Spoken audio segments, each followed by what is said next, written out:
I woke up to the harsh glare of my phone screen, the bright light slicing through the room. Groggy and half awake, I squinted at the screen, my heart suddenly racing. It wasn't the usual morning news or an update from one of our travel accounts. No, this was different, something I hadn't anticipated. There they were, plastered all over my Instagram feed, Laura and Nick, our photographer, locked in an intimate embrace on a sun-drenched tropical beach. The photo was taken at an angle that screamed, stolen moment. And I knew immediately it was no innocent snap. It was a display of affection that was never meant to be seen by anyone outside their bubble. I stared at the photo, my pulse quickening as the implications sank in. Laura, my wife of 5 years, was cheating on me with our trusted photographer. The realization was like a punch to the gut. I scrolled through more pictures, each one more damning than the last. They were enjoying a romantic getaway, our getaway, the one we had planned together just a few months ago. My hands shook as I tried to process what I was seeing. There were no doubts, Laura and Nick were having an affair. I had always trusted them both implicitly. Laura's charm and Nick's professionalism had seemed like a perfect combination for our Instagram content. But now, everything felt tainted. I felt a cold rage settle in, a fire ignited by betrayal. Determined to get more concrete evidence, I dove into their private messages. The conversations were filled with the kind of intimacy that should have been reserved for me. Messages exchanged late at night, flirtatious remarks, and a detailed itinerary of their secret rendezvous. It was all there, laid out in black and white. My heart pounded as I read through their exchanges, the reality of their deceit cutting deeper with each message. I wasn't going to confront them, at least not yet. Instead, I formulated a plan that would use the very platform they had used to betray me. Our Instagram account, a curated showcase of our travels and life together, was about to become a tool of my revenge.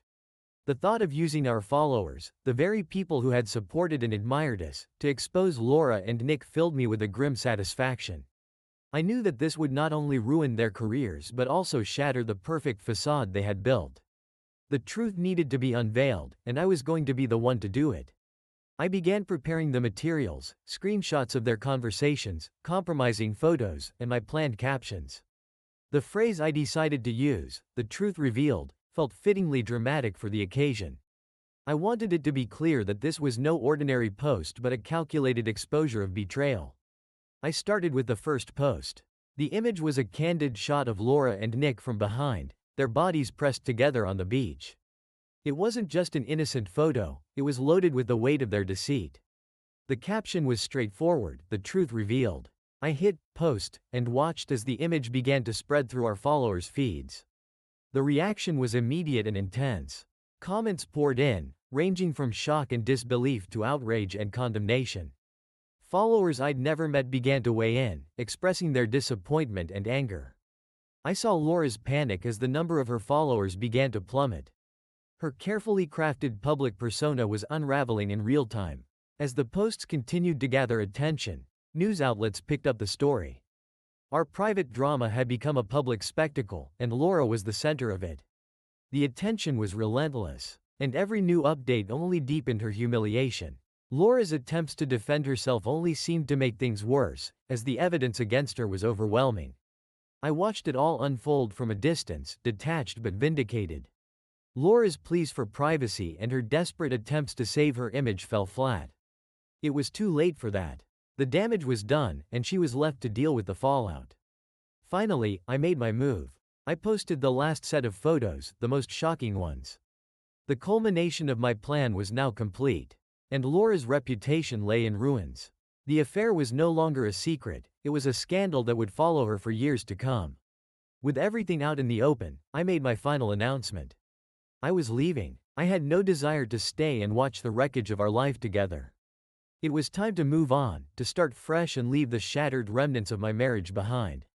I took one last look at the account that had been the backdrop to our lives. I had used it to expose the truth, to get my revenge. Now, it was time for me to leave it all behind and move on, free from the chains of betrayal and deceit. I didn't sleep much the night after the posts went live. The rush of adrenaline kept me awake, replaying every moment of my plan and its impact. The notifications on my phone were a constant reminder of the chaos I'd unleashed. Every buzz and ping felt like a small victory, but also a harbinger of the storm that was about to hit. The next morning, I awoke to an avalanche of messages. News outlets had picked up the story, and the scandal was trending worldwide. The media was abuzz with speculation, interviews, and opinions about the drama that had unfolded on our Instagram. I wasn't surprised. I had expected the uproar, but seeing it in action was another thing entirely.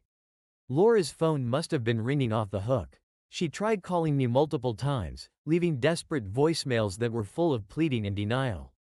She wanted to meet, to talk things through. But I had no intention of engaging. This wasn't about resolution or reconciliation. It was about making sure the truth was out there and that she faced the consequences of her actions. As I scrolled through the flood of comments on our posts, I saw the reaction from our followers. It ranged from shock to outright anger. Many were condemning Laura, while others expressed sympathy for me. Some of the comments were cruel, and while part of me wanted to retreat from the public eye, I knew that doing so would only make me seem guilty or weak. Laura's attempts to manage the situation were ineffective. She posted a few desperate explanations, claiming the photos were taken out of context and accusing me of trying to ruin her life. But the more she tried to defend herself, the more the evidence against her piled up. The original posts were clear and damning, and the public wasn't buying her attempts at damage control. The fallout extended beyond social media. Brand deals and sponsorships that Laura and I had worked hard to secure were now being pulled. Companies distanced themselves from her, unwilling to be associated with the scandal. The financial impact was immediate and severe. Laura's career as an influencer was in shambles, and she was quickly becoming a cautionary tale rather than a celebrated figure. Meanwhile, I began receiving messages from people I hadn't heard from in years. Some reached out to offer support, while others were curious about the details of the scandal. It was as if everyone wanted a piece of the story, and the scrutiny was both overwhelming and oddly validating. Laura's public appearances became increasingly erratic. She was visibly distressed during interviews and often broke down when confronted with questions about the affair. The damage to her public image was irreparable, and it was clear that the life she had built so carefully was falling apart. One evening, I watched her tearful apology video. She was sitting alone in a dimly lit room, her face streaked with makeup and her voice trembling. She apologized to me, to Nick, to our followers. But her words felt hollow. I knew that no amount of remorse would undo the damage or restore what had been lost. It was in that moment I felt a mix of pity and satisfaction. Laura had always been the star, the center of attention. Now, she was the one in the spotlight for all the wrong reasons. It was a stark contrast to the life we had lived. A life that had been seemingly perfect, now marred by betrayal and public disgrace. As the days went on, the attention began to wane. News cycles shifted, and the world moved on to new scandals and stories. But the consequences for Laura remained. Her follower count continued to dwindle, her brand deals were cancelled, and she was left with a tarnished reputation that would follow her for a long time. For me, the satisfaction of seeing my plan come to fruition was bittersweet. I had achieved what I set out to do, but the emotional toll was significant. The life I had known was gone, replaced by a reality filled with uncertainty and the echoes of betrayal. Laura's attempts to reach out continued, but I remained resolute. I had made my decision, and there was no going back. The final chapter of our story had been written, and it was time for me to step away and start anew. The aftermath was a reminder of the fragility of trust and the far-reaching consequences of our actions. As I began to rebuild my life, I knew that moving on from the wreckage of my marriage would be a challenge, but it was one I was determined to face. With the past behind me, I focused on forging a new path, leaving behind the echoes of the scandal and the remnants of a life that had been irrevocably changed. The weeks that followed were a blur of adjustments and new routines. Laura's presence, once a constant in my life, was now a distant memory. The apartment we'd shared felt empty and hollow, the echoes of our past conversations and laughter lingering like ghosts in the corners. I knew I needed to move on, but the weight of the betrayal was still heavy on my shoulders. I decided to take a break from everything, social media, work, and the chaos that had consumed my life. It was time to focus on myself, to reclaim my sense of purpose and identity. I booked a small cabin in the mountains, away from the city and away from the prying eyes of the media. It was a place to think, to heal, and to figure out what came next. The cabin was rustic but comfortable, nestled among tall pines with a view of a serene lake. The isolation was exactly what I needed. The silence of the mountains was a stark contrast to the constant buzz of notifications and media frenzy I had grown accustomed to. Here, I could breathe and process everything that had happened. One morning, as I sipped coffee on the porch and watched the sun rise over the lake, I began to reflect on my next steps. I had been so focused on my revenge and the fallout that I hadn't given much thought to what I wanted for myself moving forward. I knew I needed a change, a new direction that would help me heal and grow. I started by rediscovering old passions. I took up hiking and spent hours exploring the trails around the cabin. The physical exertion was cathartic, helping to clear my mind and alleviate some of the stress that had built up over the past few months. The natural beauty of the mountains was a welcome distraction from the pain of my past. As I ventured further into the wilderness, I began to think about my career. The scandal had not only affected my personal life but had also left a mark on my professional aspirations. I had always been involved in our Instagram business, managing content and interacting with followers. But now, I wanted to explore new opportunities, away from the world of social media. I started drafting ideas for a new venture. I had always been interested in writing, and the time away from the hustle and bustle of daily life allowed me to focus on my creativity. I began working on a novel, drawing inspiration from my experiences and the emotions I had felt during this tumultuous time. It was a way to channel my pain into something productive, a way to create something new from the ashes of my old life. The writing process was both challenging and rewarding. It gave me a sense of purpose and helped me to see beyond the immediate aftermath of the scandal. Each word on the page was a step toward reclaiming my life and finding my own voice. During this time, I also made an effort to reconnect with old friends and family. The support I received from them was invaluable. They reminded me of who I was before everything fell apart, and their encouragement gave me the strength to keep moving forward. It was a reminder that even though my world had been turned upside down, there were still people who cared and believed in me. As the months passed, the pain of betrayal began to fade, replaced by a renewed sense of hope and possibility. The cabin had served its purpose. It had been a sanctuary for reflection and growth. I knew it was time to return to the city and face the next chapter of my life. Returning was both daunting and exciting. The media frenzy had died down, and the public had moved on to new scandals. Laura was no longer in the spotlight, and her life was slowly returning to a semblance of normalcy, albeit a very different one. I had no interest in rekindling any connection with her. My focus was on my own future and the new beginnings that awaited me. The novel was progressing well, and I had even started exploring opportunities for publishing. The prospect of sharing my story with the world, albeit fictionalized, was exhilarating. It was a way to take control of my narrative and turn my experiences into something positive. As I settled back into city life, I felt a sense of renewal. I was ready to embrace the future with optimism and resilience. The betrayal and scandal were part of my past, but they no longer defined me. I had emerged from the ordeal stronger and more self-aware, ready to face whatever came next. With a clear vision for my future and a newfound sense of purpose, I took the first steps toward a new chapter in my life. It was a journey of self-discovery and growth, one that would lead me to new opportunities and experiences. And as I looked ahead, I felt a sense of excitement and anticipation for what the future held. Returning to the city was like stepping into a familiar, yet slightly foreign, world. The bustling streets, the cacophony of sounds, and the ever-present hum of urban life were both comforting and jarring. It was a world that had once been mine but had felt distant during my time away. My apartment was still there, a stark reminder of my past life. The boxes I had packed away in haste were waiting to be unpacked.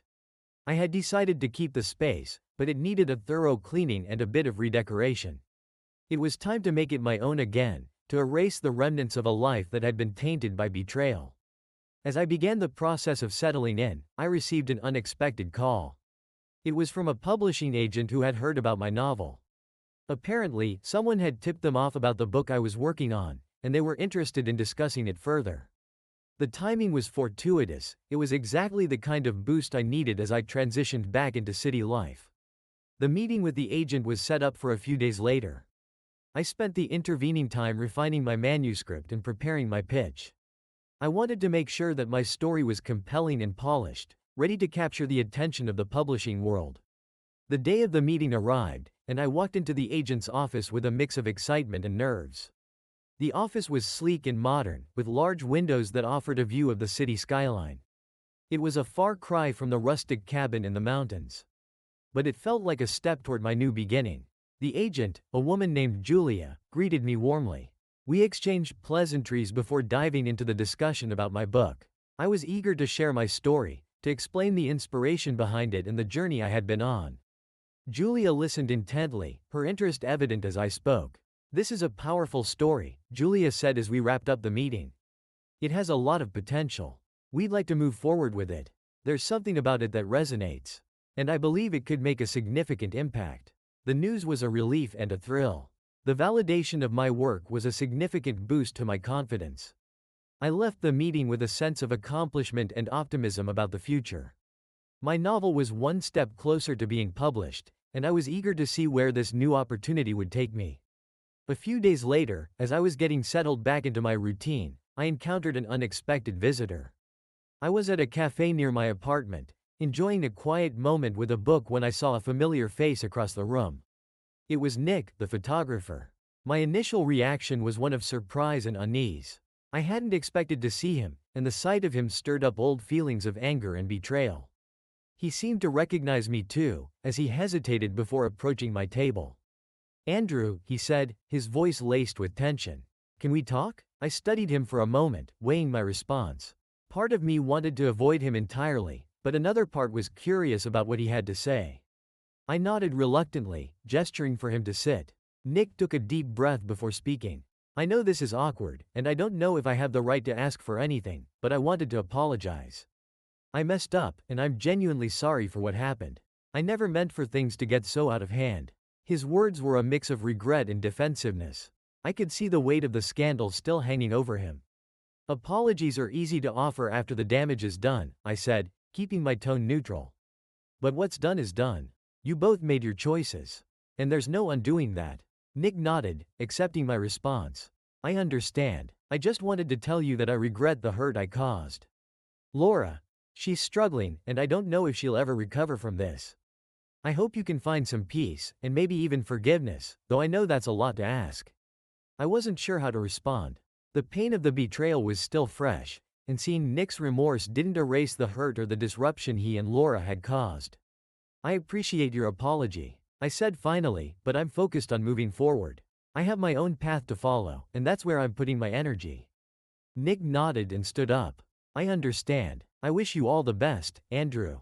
As he left the cafe, I felt a mix of emotions.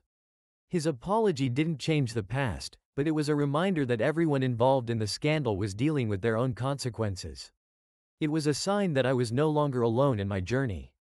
The encounter with Nick was a reminder that my healing process wasn't just about moving past the betrayal but also about understanding the complexities of human relationships and forgiveness. It was an unexpected twist in my journey, but one that helped me gain a little more clarity. With a renewed sense of purpose, I returned to my writing and my new life in the city. The novel was progressing well, and I was optimistic about the future.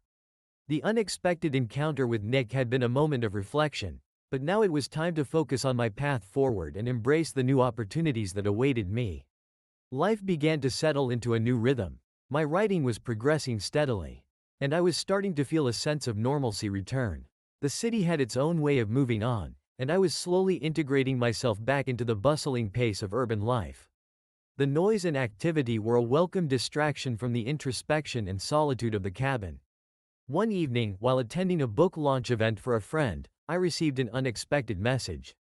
It was from a former colleague of Laura's, someone I hadn't been in touch with since the scandal erupted. The message was brief but intriguing. "Can we meet? I have something important to tell you." Curiosity got the better of me, and I agreed to meet. The following afternoon, I found myself sitting across from Jamie, a friendly face from Laura's professional circle, in a quiet cafe. Jamie looked anxious but determined. "I know this is a bit out of the blue," Jamie began, "but I couldn't keep this to myself any longer. There's something you need to know about Laura and the whole situation with Nick." I leaned in, my interest piqued. "Go on." Jamie took a deep breath. "There was more to the affair than you realized. Laura and Nick weren't just having a fling. There was a bigger plan, and it involved more than just their personal relationship. My mind raced. What do you mean? Jamie hesitated before continuing. Laura and Nick were actually planning to start a new project together, something big. They wanted to use your Instagram platform to launch it. It wasn't just about their affair, it was about a business venture they were developing behind the scenes. They were going to use their supposed romantic getaway to create a buzz and launch this project as a rebranding effort. The revelation hit me hard. It wasn't just about betrayal on a personal level, it was a calculated move to leverage my platform for their gain. And you're telling me this now because I feel guilty, Jamie admitted. I was part of their circle and knew bits and pieces of their plan. I didn't realize the extent of what they were doing until it was too late. I thought you deserved to know the full picture. The information was a bitter pill to swallow. Not only had Laura betrayed me on a personal level, but she had also been plotting to capitalize on the fallout for her own gain. It added another layer of deception to an already painful situation. Thank you for telling me, I said, though I felt a mix of anger and sadness. I appreciate the honesty, even if it comes too late to change anything. Jamie nodded. I'm sorry for everything that's happened. I hope you can find a way to move forward from this. With that, Jamie left, and I was left to digest the new information. The realization that Laura's betrayal was part of a larger scheme made the whole situation even more disheartening. It wasn't just a personal failure, it was a strategic maneuver to exploit the chaos for financial gain. In the days that followed, I found myself grappling with this new understanding. It made me reevaluate the nature of the betrayal and the extent to which Laura and Nick had manipulated the situation. The affair wasn't just a personal failing, it was part of a broader, more cynical plan. Despite the turmoil, I decided to focus on my writing and my own path forward. The novel continued to take shape, and I poured my energy into completing it. The project became a form of therapy, a way to channel my emotions into something constructive and meaningful. I also began to reconnect with some of my old friends and acquaintances. Their support was invaluable, and their presence provided a sense of normalcy amid the chaos. The social circle I had once been part of was slowly being reformed, and I was finding my place within it once again. As I moved forward, the weight of the betrayal began to lift, replaced by a sense of purpose and determination. The new twist in the story had been unsettling, but it also provided a clearer picture of the deceit I had faced. It was a reminder of the complexities of human relationships and the lengths to which people could go for personal gain. The next steps in my journey were filled with hope and anticipation. The novel was nearing completion, and I was excited about the possibilities it held. I was also considering new opportunities and projects, ones that would allow me to start fresh and build something meaningful from the ground up. The unexpected twist had been a harsh reminder of the harsh realities of life, but it also strengthened my resolve to move forward. With each passing day, I was reclaiming my life and my sense of self, ready to embrace the new beginnings that awaited me. With the sting of betrayal still fresh but manageable, I decided it was time to fully embrace the new opportunities life had to offer. The publishing deal for my novel was moving forward, and I was optimistic about the future. I wanted to channel my energy into something positive and productive, and the prospect of sharing my story with the world was both thrilling and daunting. One afternoon, while I was working on final revisions for my manuscript, I received a call from Julia, my publishing agent. Her voice was upbeat, and I could sense her excitement even before she spoke. "Andrew, I have some great news," Julia said. "We've got a major interest from a well-known literary magazine. They want to feature an excerpt from your novel in their next issue. This could be a huge boost for your book." The news was exhilarating. Being featured in a prominent literary magazine would give my novel significant exposure and credibility. It was exactly the kind of break I needed as I ventured into this new chapter of my life. "Thank you, Julia," I said, my voice filled with genuine gratitude. "This is incredible. I'm really excited about the opportunity." Julia continued, "I also wanted to mention that they're interested in an interview with you. They'd like to discuss your journey and the inspiration behind the novel. It's a chance to share your story and connect with readers on a deeper level." The thought of an interview made me nervous, but also eager. It would be a chance to talk about my work and the experiences that had shaped it. I agreed to the interview and began preparing, knowing it would be a significant moment in my new career. As the days went by, I found myself deeply immersed in the final stages of preparing for the magazine feature and the interview. The process was both demanding and invigorating. I spent hours polishing my manuscript, refining my talking points, and rehearsing my responses to potential questions. During this busy period, I also made a point to engage with my local community. I attended literary events, participated in book clubs, and connected with other writers and readers. It was a way to establish myself in the literary world and build a network of support. I found the interactions refreshing and a welcome distraction from the complexities of my past. The day of the interview arrived, and I was a bundle of nerves as I walked into the studio. The space was professional and well lit, with cameras and equipment set up for the recording. The interviewer, a charismatic journalist named Karen, greeted me warmly and made me feel at ease. We started with questions about the novel, discussing its themes, characters, and the writing process. Karen was insightful and engaging, and the conversation flowed naturally. I found myself opening up about the inspiration behind the book and how my experiences had shaped the story. The discussion soon turned to more personal topics, and I found myself reflecting on the journey that had brought me to this point. I spoke about the challenges I had faced and the growth I had experienced. It was a cathartic moment, and I realized how far I had come since the days of the scandal and betrayal. The interview wrapped up with a sense of accomplishment. Karen thanked me for sharing my story, and I left the studio feeling a renewed sense of purpose. The exposure from the interview and the magazine feature would undoubtedly contribute to the success of my novel and help solidify my place in the literary world. In the weeks that followed, the magazine feature was published, and the response was overwhelmingly positive. The excerpt from my novel was well received, and the interview garnered attention from readers and critics alike. It was a validation of my hard work and a testament to the new direction I was forging.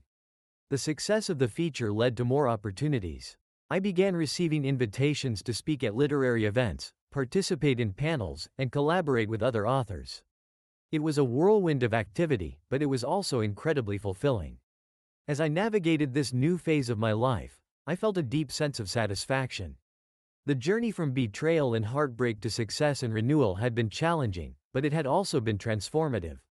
I was building a new future, one that was defined by my own choices and aspirations. The experiences of the past had shaped me, but they no longer defined me. I was moving forward with a clear vision and a renewed sense of purpose.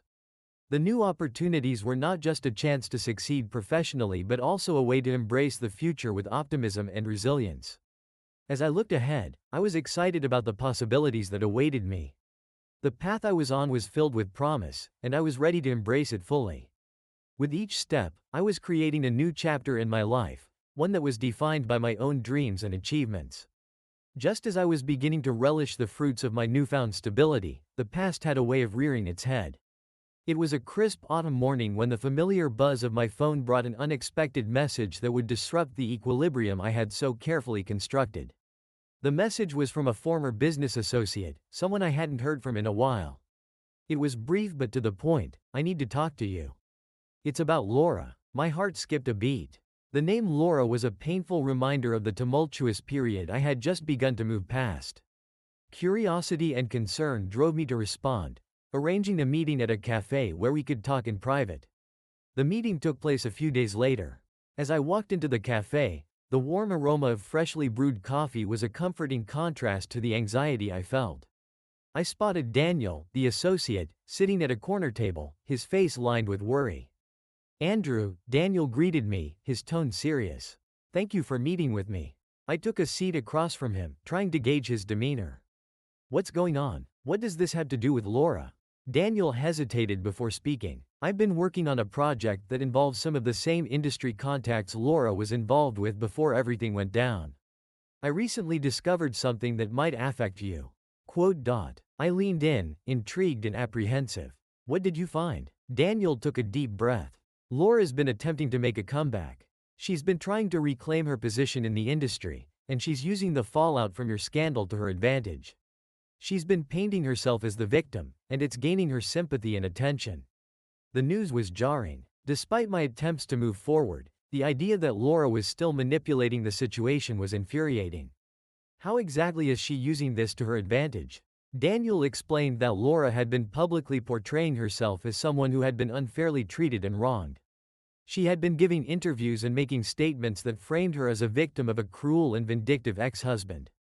Her narrative was gaining traction in the media, and it was starting to influence public perception. I felt a surge of anger. The thought of Laura twisting the truth to serve her own interests was a bitter pill to swallow. "Why are you telling me this now? I felt it was important for you to know," Daniel said. "You have a right to be aware of what's happening. I thought you might want to consider how to address this, especially if it starts affecting your own reputation or career." I appreciated the heads up, though the timing was far from ideal. "Thanks for letting me know. I'll have to think about how to handle this." As Daniel and I parted ways, I found myself grappling with a mix of emotions. The past was intruding on my present, and the prospect of Laura's manipulations stirring up trouble was unsettling. I knew I needed to address this head-on, but I wasn't sure how to proceed. The following days were filled with contemplation. I had worked hard to rebuild my life and career, and the last thing I wanted was for Laura's machinations to undermine my progress. I decided that the best course of action was to confront the situation directly but thoughtfully. I reached out to Julia, my publishing agent, and discussed the situation with her. Her advice was clear and pragmatic. It's important to stay focused on your work and your public image. If Laura's actions become a distraction, address them with transparency and professionalism. The truth will always prevail. With Julia's advice in mind, I began to formulate a strategy. I decided to address the situation publicly, not by engaging in a public feud but by staying true to my principles and continuing to focus on my work. I would let my achievements speak for themselves and not be drawn into any unnecessary drama. I also began preparing for a new round of promotional activities for my novel. The upcoming events and book signings would be an opportunity to reinforce my positive image and engage with readers. I wanted to ensure that my focus remained on my work and not on the distractions of the past. As I moved forward with this plan, I found a renewed sense of purpose. The challenges of dealing with Laura's attempts to regain her footing were unwelcome, but they also served as a reminder of the strength and resilience I had developed. I was determined not to let her actions derail my progress. The experience of confronting the past was a reminder of the complexities of navigating personal and professional boundaries. It was a test of my ability to stay grounded and focused amidst the turbulence of external pressures. I was committed to rising above the situation and continuing on the path I had set for myself. With each step, I was reaffirming my commitment to my own growth and success. The return of the past was a challenge, but it was also an opportunity to demonstrate my strength and resolve. As I faced this new hurdle, I was more determined than ever to build a future defined by my own choices and achievements. With the past rearing its head, I found myself increasingly focused on maintaining the positive momentum I had built. My novel was receiving praise, and I was busy with book signings and interviews. I was determined to stay above the fray and let my work speak for itself. But life had a way of throwing curveballs when least expected. It was a chilly afternoon when I received an email from an old acquaintance. Megan, a well-known literary critic and blogger. We had crossed paths a few times in the past, but our interactions had always been brief. Her email was both intriguing and somewhat cryptic. "I'd like to discuss a potential collaboration. Let's meet." We arranged to meet at a trendy cafe known for its excellent coffee and comfortable atmosphere. As I arrived, I noticed Megan already seated at a table, her laptop open and a notepad beside her. She greeted me with a warm smile as I approached. "Andrew, it's good to see you," Megan said. "Thank you for coming." "Of course," I replied, taking a seat. "What's this collaboration you mentioned?" Megan took a sip of her coffee before diving into the details. "I've been following your progress and your recent book release. I think there's a unique opportunity for us to work together. I'm planning a new series of articles that explore the intersection of personal experiences and literary creation, and I believe your story would be a perfect fit." Her proposal caught me off guard. The idea of collaborating on a series of articles was appealing, but I was cautious. "What exactly do you have in mind?" Megan explained that she wanted to create a series that delved into how real-life experiences, including personal challenges and triumphs, influenced an author's work. The goal was to provide readers with a deeper understanding of the stories behind the stories, showcasing how personal journeys shaped literary creations. "I think your novel's backstory Including the challenges you've faced and overcome would add a compelling layer to this series, Megan said. It's an opportunity to share your perspective and connect with readers in a meaningful way. The idea resonated with me. It wasn't just about promoting my book, it was about engaging in a conversation that explored the deeper connections between life and literature. It was a chance to share my journey in a way that went beyond traditional book promotion. I'm interested, I said. What's the next step? Megan outlined a plan for the collaboration. We would work together on a series of interviews and articles that would be published over several months. Each piece would focus on different aspects of my journey, including the writing process, personal growth, and the impact of real-life experiences on my work. We also discussed the possibility of including interactive elements, such as Q. As we finalized the details, I felt a sense of excitement. This collaboration was not just a professional opportunity, it was a chance to explore and articulate the experiences that had shaped me. It was a way to turn the challenges of the past into something positive and impactful.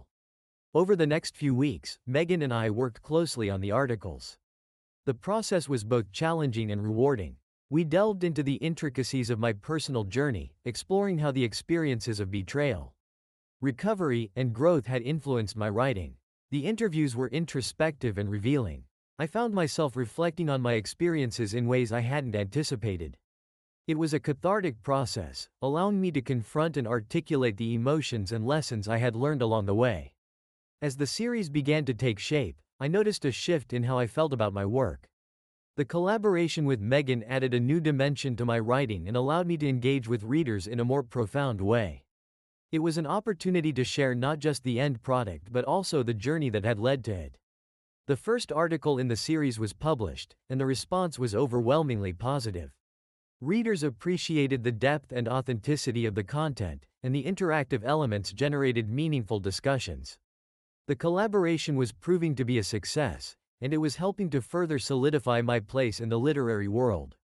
As I continued to work on the series and engage with readers, I felt a renewed sense of purpose.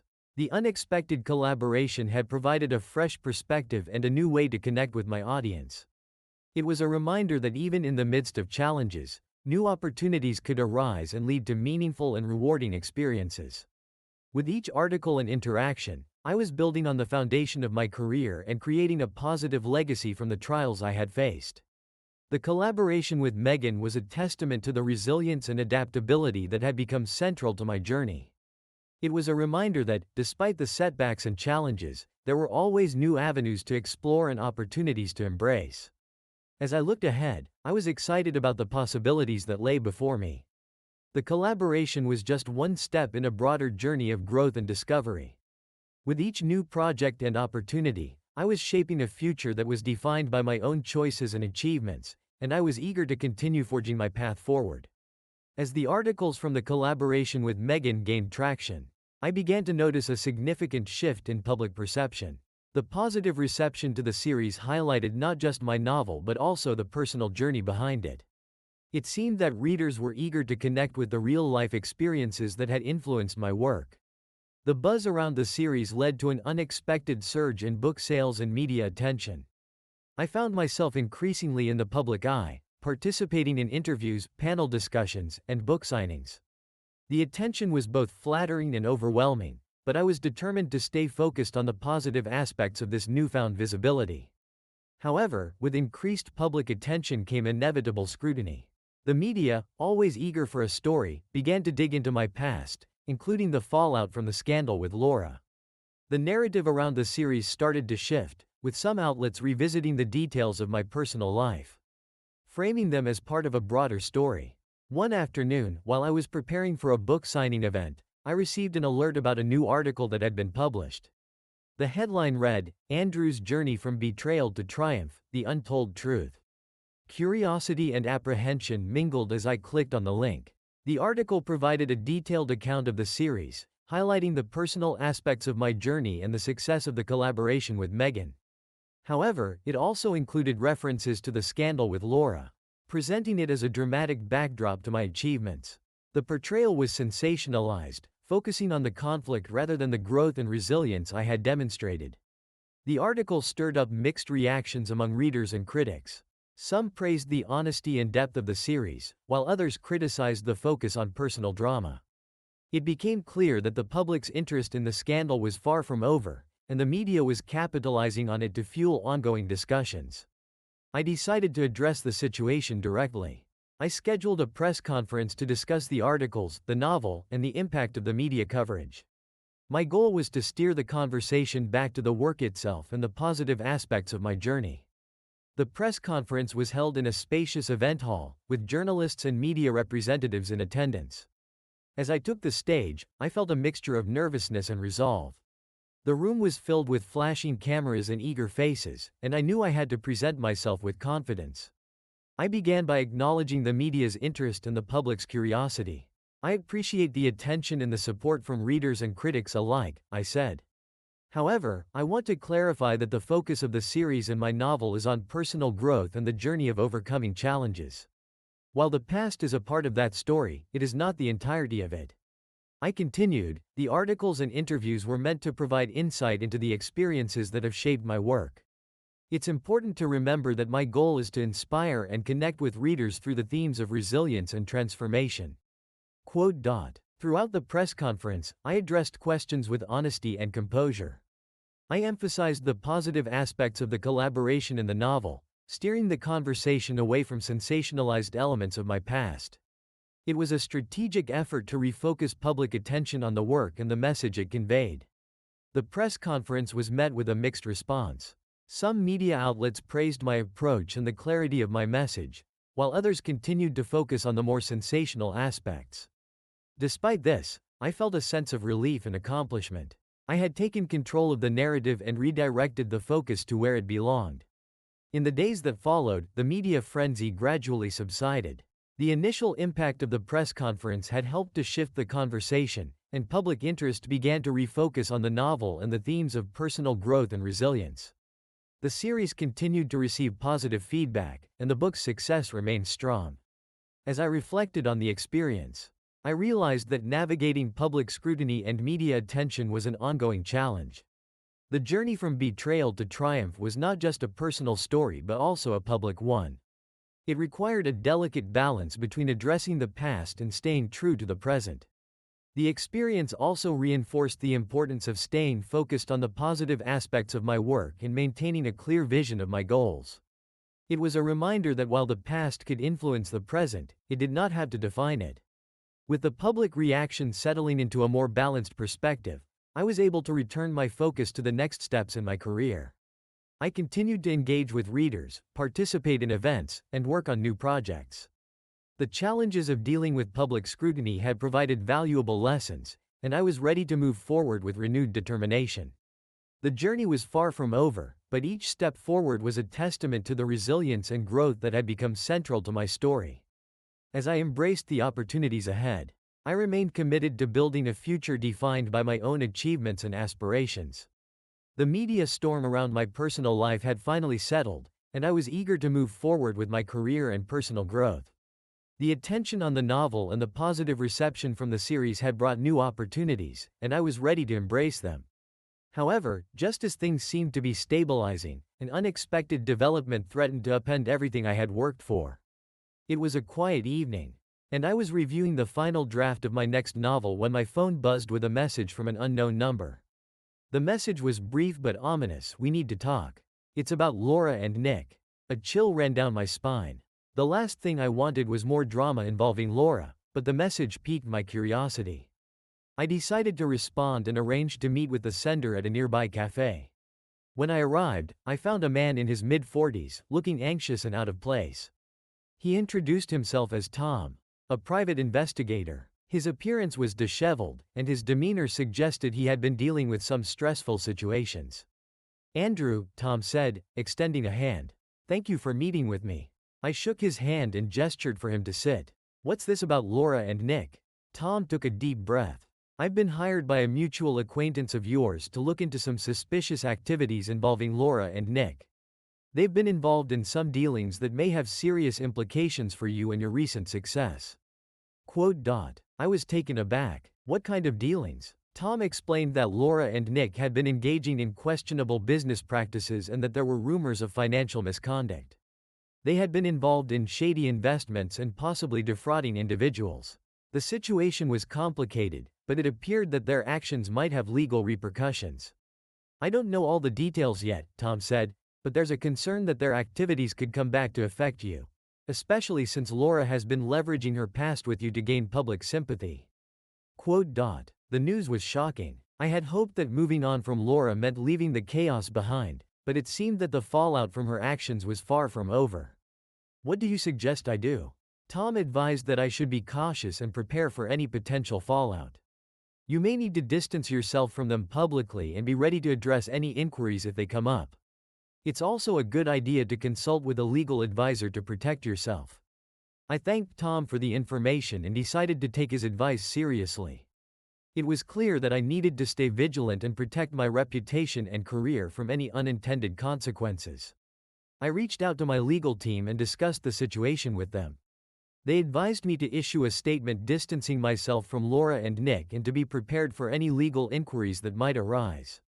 It was a proactive step to safeguard my interests and demonstrate that I had no part in any wrongdoing. With my legal team's guidance, I prepared a public statement. It emphasized that while my past relationship with Laura was well known, I had no involvement in her or Nick's current activities. The statement aimed to clarify my position and reassure the public and media of my commitment to maintaining integrity. The statement was released, and while it didn't completely eliminate the media's interest, it helped to mitigate the potential impact. The focus began to shift away from the scandal and towards my work and the upcoming projects I was involved in. As the situation began to stabilize, I turned my attention back to my career and the positive developments that had been emerging. The novel's success continued, and I was preparing for a new book tour and a series of speaking engagements.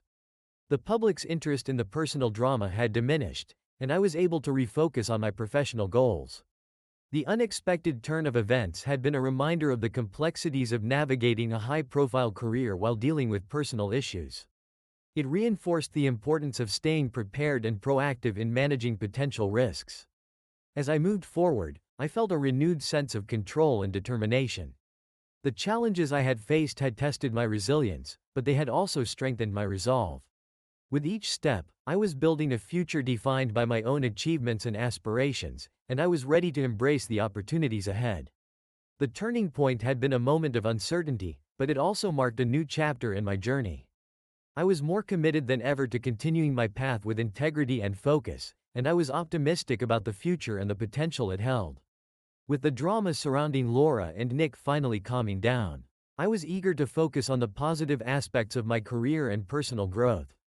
The novel's success and the collaborative series with Megan had created a solid foundation, but I knew that to truly move forward, I needed to turn this period of upheaval into something constructive. It was during a quiet afternoon at my home office that I received an email from an old friend, Lisa, who was a nonprofit director. Her message was an invitation to discuss a potential project that she believed could benefit both of us. Intrigued, I agreed to meet with her at her office. Lisa's office was warm and welcoming, filled with vibrant artwork and the buzz of activity from her team. She greeted me with a big smile as I walked in. "Andrew, it's great to see you. Thanks for coming." "Of course, Lisa," I replied. "What's this project you mentioned?" Lisa led me to a cozy meeting room and began to explain. "We've been working on a new initiative aimed at helping individuals overcome personal and professional challenges through storytelling and mentorship. We believe that sharing personal journeys and offering support can make a significant difference in people's lives." The idea immediately resonated with me. My own experiences had taught me the power of resilience and the importance of support during difficult times. "That sounds incredible. How can I get involved?" Lisa outlined the details of the initiative. The project, called Redemption Project, aimed to provide a platform for individuals who had faced significant challenges to share their stories and receive guidance from mentors. It would involve a series of workshops, mentorship programs, and public events where participants could connect with others and gain valuable insights. The goal is to create a supportive community where people can find inspiration and practical advice, Lisa explained. "We're looking for speakers and mentors who can share their experiences and offer support to those who need it." I was excited about the opportunity to give back and contribute to a cause that aligned with my values. "I'd love to be involved. What would my role be?"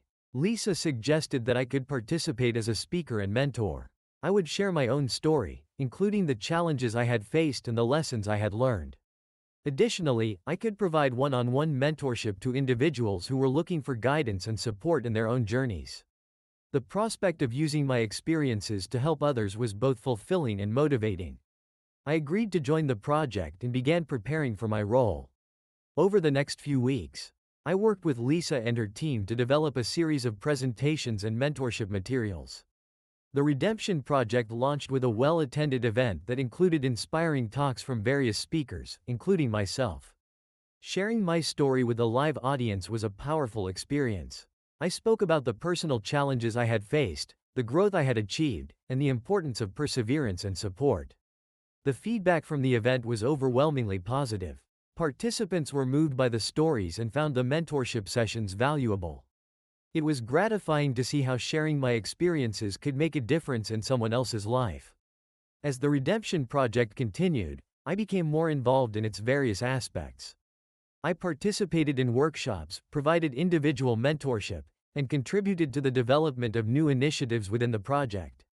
The sense of purpose and fulfillment I gained from being part of this project was profound. The impact of the Redemption Project extended beyond the immediate success of the events. It fostered a community of support and resilience, helping individuals to navigate their own challenges and find strength in shared experiences. The project's success also reinforced my commitment to using my platform for positive change. Through the Redemption Project, I had found a way to transform my personal struggles into a force for good. It was a testament to the power of turning adversity into opportunity and using one's experiences to inspire and uplift others. The project also provided a new perspective on my own journey. It was a reminder that the challenges I had faced were not just obstacles but also opportunities for growth and impact. By sharing my story and supporting others, I was creating a legacy of resilience and positive change. As I continued to be involved in the Redemption Project, I felt a renewed sense of purpose and fulfillment. The experience had not only allowed me to give back but also helped me to further solidify my own sense of accomplishment and growth. The Redemption Project marked a new chapter in my life, one defined by the power of storytelling, mentorship, and community support. It was a reminder that, no matter the challenges faced, there was always an opportunity to turn adversity into something meaningful and impactful. The Redemption Project had become a central focus of my life, and the sense of purpose it brought was invigorating. As I continued to engage with participants and contribute to the initiative, my personal and professional life seemed to be falling into place. The media scrutiny had waned, and I was finally able to concentrate on what mattered most. One crisp autumn day, I was attending a Redemption Project workshop in a small town that was known for its close-knit community and scenic beauty. The workshop was set to be a day of reflection and growth for the participants, and I was eager to contribute. The venue was a charming old library, its walls lined with books and its atmosphere filled with a sense of calm and inspiration.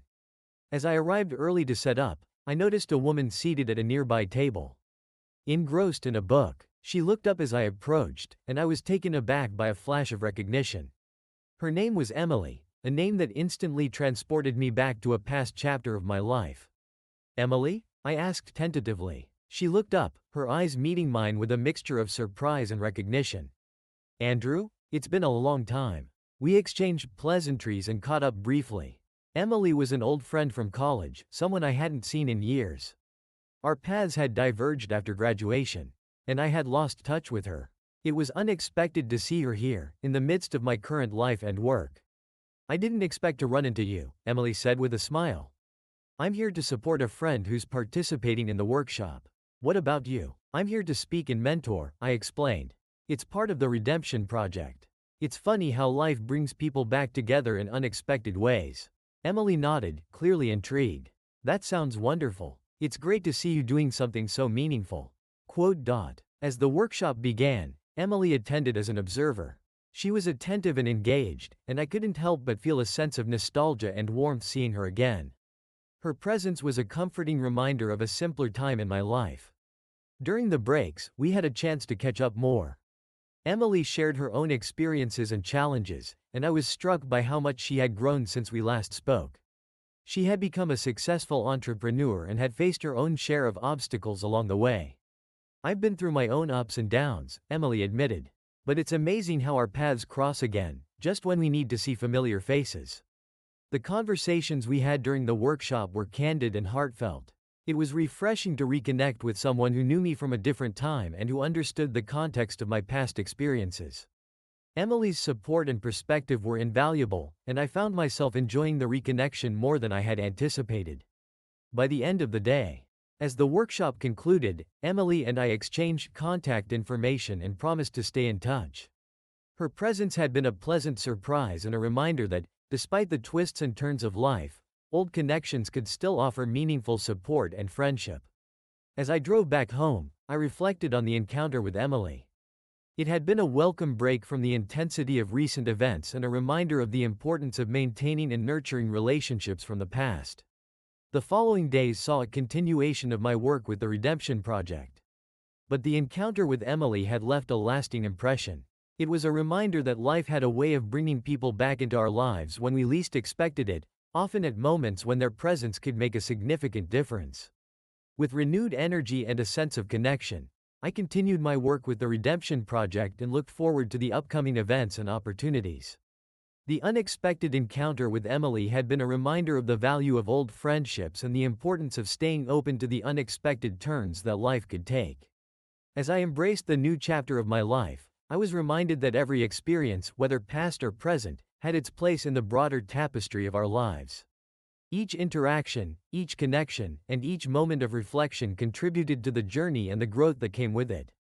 With the Redemption Project making a significant impact in my personal life stabilizing, I felt a renewed sense of purpose and optimism. The focus had shifted to using my experiences to help others, and the positive feedback from participants was gratifying. I was eager to continue contributing to the project and exploring new ways to make a difference. One evening, as I was reviewing some project reports and planning upcoming events, I received a phone call from Lisa, the nonprofit director. She sounded excited, and her enthusiasm was contagious. "Andrew, you won't believe the news," Lisa exclaimed. "We've just been approached by a major media outlet interested in featuring the Redemption Project. They want to do a special segment on our work and its impact." The prospect of media coverage was both thrilling and daunting. While it could bring valuable attention to the project, it also meant that we would be back in the spotlight. I agreed to participate in the segment and prepared for the upcoming interview. The day of the interview arrived, and I found myself in a bustling studio, surrounded by cameras and crew members. The atmosphere was both exhilarating and nerve-wracking. The segment was scheduled to air during prime time, and I wanted to ensure that our message came across clearly and positively. Lisa and I were both interviewed by the host, who was keen to hear about the Redemption Project and its success. As the cameras rolled, I spoke about the project's mission, the positive outcomes we had seen, and the personal experiences of the participants. "The Redemption Project is about transforming challenges into opportunities," I said during the interview. "It's about creating a supportive community where people can share their stories, receive guidance, and find inspiration. Our goal is to help individuals turn their struggles into stepping stones for personal growth." The interview went smoothly, and the segment was well received by viewers. The media coverage brought a wave of support and interest to the Redemption Project. Donations increased, and new participants signed up for the workshops and mentorship programs.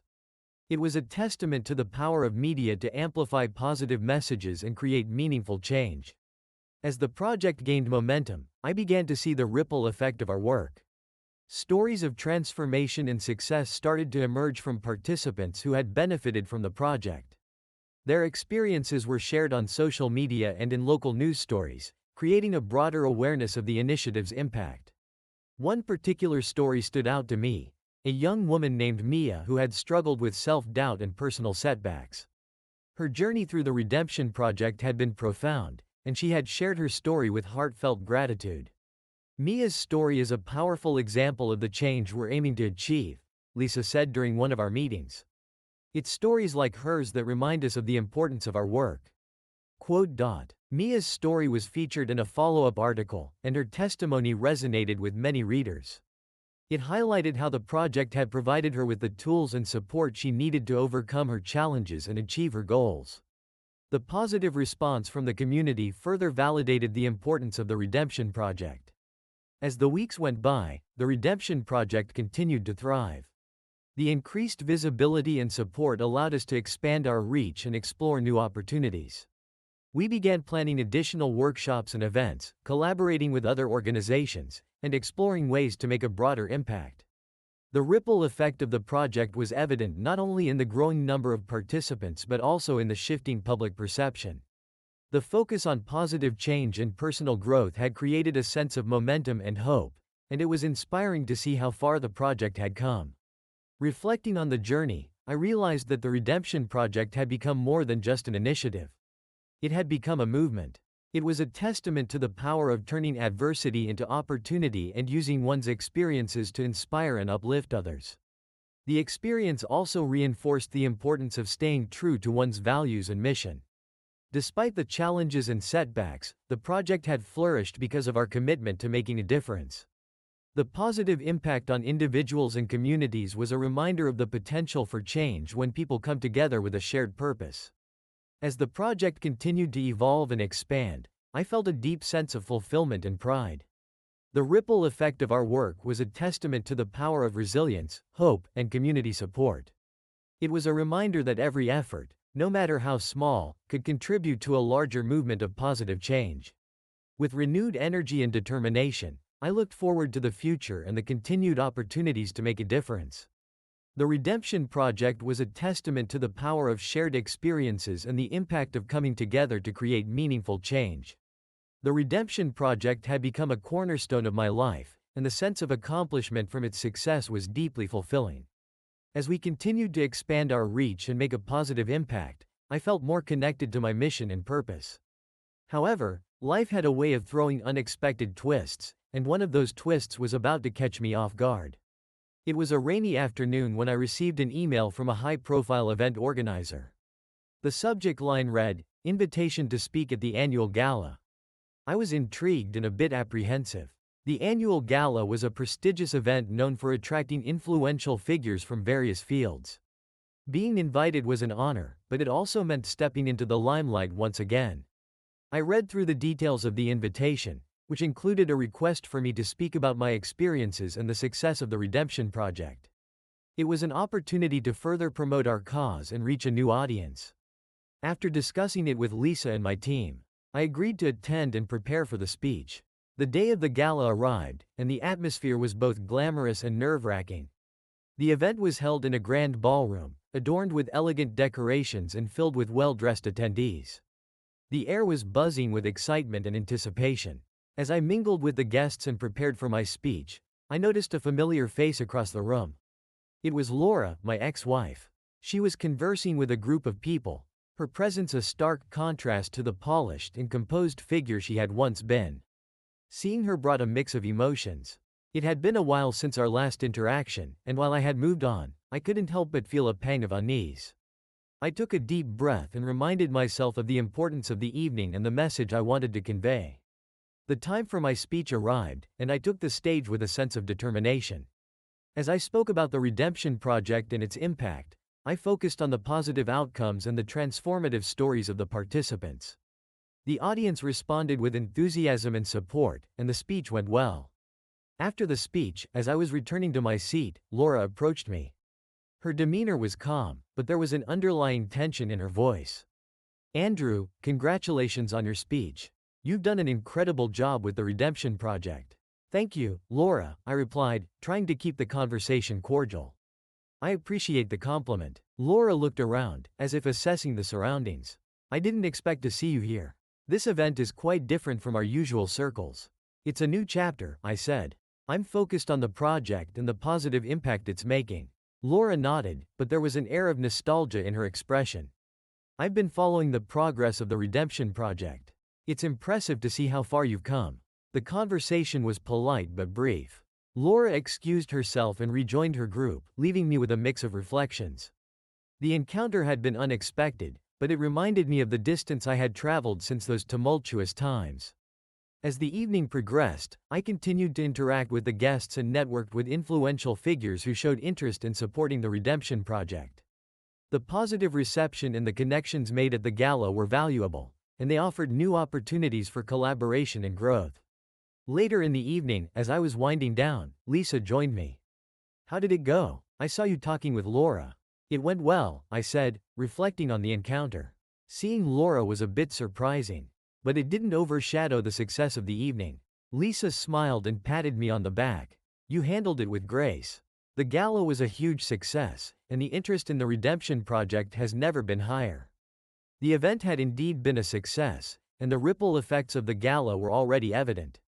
New supporters were interested in getting involved, and the visibility of the project had reached new heights. It was a testament to the power of networking and the potential for growth when opportunities arise.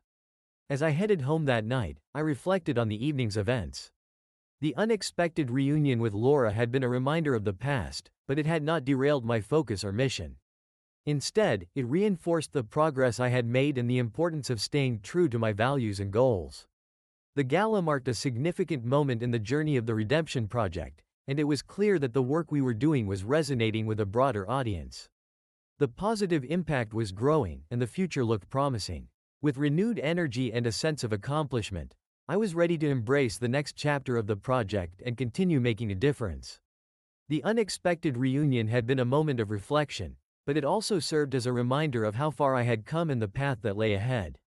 With the Redemption Project flourishing and the success of the annual gala behind me, I was ready to focus on new initiatives and opportunities. The project had reached new heights, and the support from the community was overwhelming. However, life often has a way of introducing new challenges just when you think everything is going smoothly. One chilly December morning, I received a call from Lisa with some unexpected news. "Andrew, we've encountered a serious issue," she said, her voice tinged with concern. "There's been a significant breach of our project's data.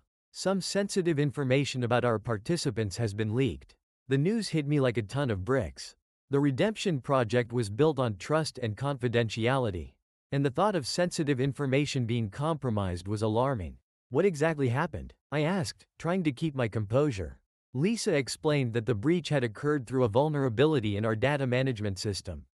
Personal details of several participants had been accessed and shared online. The situation was critical, and we needed to act quickly to address the fallout. "I'm on my way to the office," I said, determined to tackle the issue head-on. "Let's figure out the best way to handle this." When I arrived at the Redemption Project's office, the atmosphere was tense. Lisa and the rest of the team were already working to assess the damage and implement security measures. I joined them in discussing our options and developing a plan of action. The first step was to notify the affected participants and provide them with support. We drafted a message explaining the situation and offering assistance to those who might be impacted by the breach. It was crucial to be transparent and offer reassurance. Next, we worked with cybersecurity experts to identify the source of the breach and strengthen our security measures. The team was thorough in their investigation, and we implemented additional safeguards to prevent future incidents. Throughout the process, I kept in close contact with the participants, offering support and addressing their concerns. It was a difficult time, but our commitment to transparency and assistance helped to maintain trust. As the situation began to stabilize, I reflected on the challenge we had faced. The breach had tested the resilience of the Redemption Project and our ability to navigate unforeseen obstacles. It was a reminder that even the most well-planned initiatives could encounter setbacks. Despite the difficulties, the experience also highlighted the strength of our community and the importance of adaptability. We had faced the challenge together and emerged stronger, with a renewed focus on safeguarding our participants and improving our systems. As the year came to a close, we organized a special event to address the breach and celebrate our achievements despite the challenges. It was an opportunity to show our appreciation for the support of our participants and supporters and to reaffirm our commitment to the mission of the Redemption Project. The event was a success, and the positive feedback from attendees reinforced the value of our work. We continued to strengthen our security measures and implemented additional protocols to ensure the safety of our participants' information. Looking back on the year, I realized that the unanticipated challenge had been a pivotal moment in the journey of the redemption project. It had tested our resolve and highlighted the importance of vigilance and adaptability. The experience had also underscored the power of community and the strength that comes from facing challenges together. With the lessons learned and the project's foundation solidified, I was eager to move forward into the new year. The redemption project had proven its resilience, and I was confident in its continued success and impact. As I prepared for the future, I felt a sense of accomplishment and readiness to tackle new opportunities. The challenges of the past year had been significant, but they had also paved the way for growth and progress. The journey of the redemption project was far from over, and I looked forward to the continued impact we could make in the lives of those we served. After the data breach had been contained and the redemption project stabilized, I thought I had seen the worst of the challenges. But as life often reminded me, a new storm was always brewing just over the horizon. It started one morning when I noticed an unusual number of notifications on my phone. I glanced down to see my social media accounts flooded with comments, retweets, and DMs. At first, I thought it might be another surge of interest in the redemption project after our recent event, but the tone of the messages was far from supportive. "Andrew, what's this about? How could you do this? I'm unfollowing you. This is too much." My heart sank as I opened one of the posts. There, staring back at me, was a picture of Laura and me, smiling, holding hands, from a time when things were different. But the caption underneath wasn't just a nostalgic reminder of better days. It was a message posted by a random gossip account, and it wasn't kind. They were speculating about our past, suggesting I was exploiting our personal life for the redemption project's success. In the hours that followed, more accounts started to pick up the story, twisting details and painting me as the villain. Rumors about Laura's betrayal resurfaced, only this time, they were woven into wild narratives about how I had been using the project to rebuild my image, capitalizing on the pain of others, while throwing my ex under the bus. I sat there, numb, watching the flood of negative comments overwhelm my feed. It was like the very thing I had dedicated myself to, the redemption project, was now being weaponized against me. I needed to act, and fast. I called Lisa immediately. "Lisa, are you seeing this?" Her voice, usually calm and reassuring, wavered. "Yeah, it's bad. We've been tagged in dozens of posts. It's going viral, Andrew. We can't let this stand." "It's not true, none of it. We need a plan," she said. "Staying silent won't work. We have to address this head on." The minutes dragged into hours as we worked on a statement. I refused to engage with the gossip directly, it would only fuel the fire. Instead, we crafted a message that focused on the truth.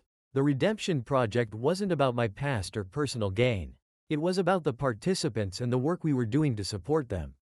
Once the statement was ready, we posted it across all our platforms. I held my breath, waiting for the backlash.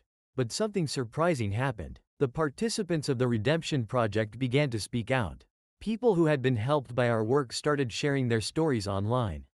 They defended me, talked about how the project had changed their lives, and criticized the gossip for trying to drag down something that was helping so many. One comment stood out to me in particular: "I'm here because of the redemption project. If it wasn't for Andrew, I wouldn't be on this earth today." That one sentence struck me deeply. It reminded me why I had started all of this in the first place. As the wave of support grew, the gossip started to lose its traction.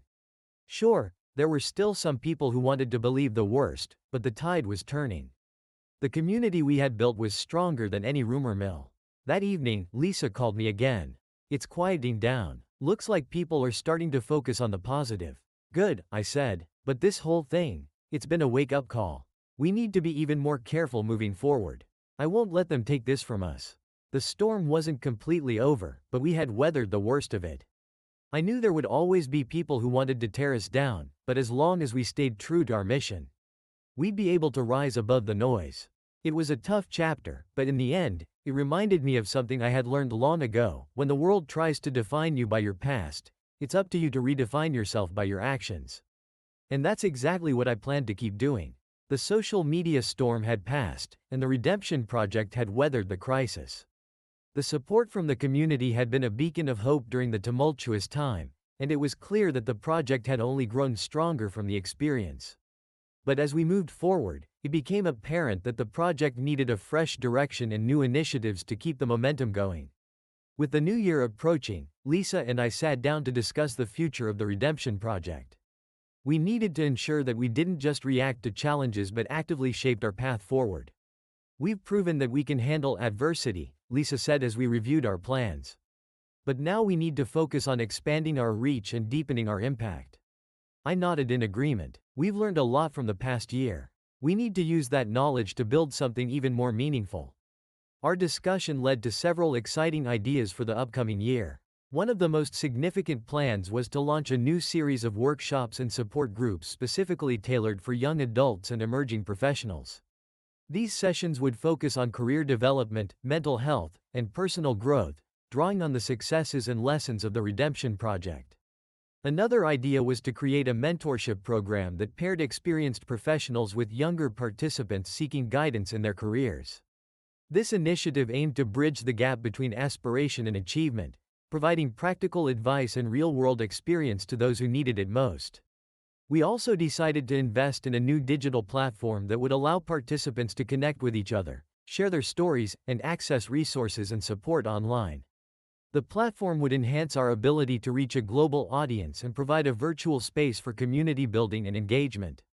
As we finalized our plans, we reached out to potential partners and sponsors who could support our new initiatives. The response was overwhelmingly positive, and we secured several key partnerships that would provide the necessary resources and expertise to bring our vision to life. The launch event for our new initiatives was scheduled for early February. It would be an opportunity to showcase the expanded programs and engage with our supporters and participants. We planned a series of presentations, interactive sessions, and networking opportunities to highlight the impact of the Redemption Project and the exciting developments on the horizon. In the weeks leading up to the event, we worked tirelessly to prepare. The office was abuzz with activity as the team finalized details, created promotional materials, and coordinated logistics. The anticipation was palpable, and the energy was infectious. The day of the launch event arrived, and the venue was packed with enthusiastic supporters, participants, and media representatives. The atmosphere was electric, and it was clear that the Redemption Project had become more than just an initiative, it had become a movement. I took the stage to deliver the keynote address, and as I looked out at the sea of faces, I felt a profound sense of gratitude and accomplishment. The journey had been challenging, but it had also been incredibly rewarding. Today marks the beginning of a new chapter for the Redemption Project, I said, my voice steady and full of conviction. We've faced challenges, but we've also achieved incredible things. Our new initiatives are designed to build on that success and create even more opportunities for growth and transformation. The crowd erupted in applause, and I could see the excitement and hope in their eyes. It was a powerful reminder of why we had started this journey and the impact we could have on the lives of others. Throughout the event, participants shared their stories, mentors offered advice, and new connections were made. The launch was a resounding success, and the feedback was overwhelmingly positive. It was clear that the new direction for the Redemption Project was resonating with people and inspiring them to take action. As the event concluded, Lisa and I took a moment to reflect on the progress we had made. The Redemption Project had evolved from a response to personal challenges into a dynamic force for positive change. The new initiatives were a testament to the resilience and dedication of everyone involved. Looking ahead, I felt a renewed sense of purpose and optimism.